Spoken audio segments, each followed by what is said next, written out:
আসসালামু আলাইকুম, সবাই কেমন আছেন? আশা করি সবাই অনেক অনেক ভালো আছেন।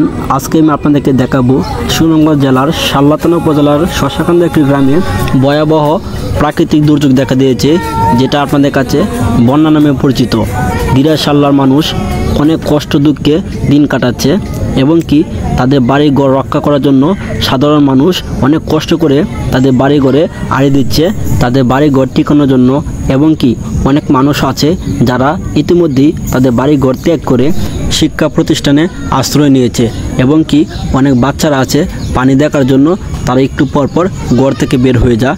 এবং কি ছোট ছোট বাচ্চারাই তাদের বাড়ি ঘর টিকানোর জন্য জীবন যুদ্ধে নেমে পড়েছে। এই যে দেখতে পাচ্ছেন আপনারা, দুইটা ছেলে দেখেন অনেক ছোট, ঠিক আছে, তারা তাদের বাড়ি ঘর টিকানোর জন্য যুদ্ধ করতেছে। তারা অনেক কষ্ট করে জার্মানি এনে তাদের বাড়ির কাছে আড়ি দিচ্ছে। এই বাড়ির লোকজন অনেক আগেই তারা তাদের বাড়ি ত্যাগ করেছে। এবং কি বাড়ি ত্যাগ করা যে কতটা কষ্টের একমাত্র তারাই বুঝতেছে।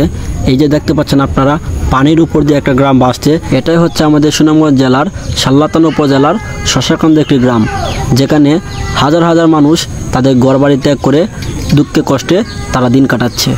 मेरी ज़मीं अफसोस नहीं जो तेरे लिए सौ दर्द सहे, महफूज रहे तेरी आन सदा, चाहे जान मेरी ये रहे ना रहे।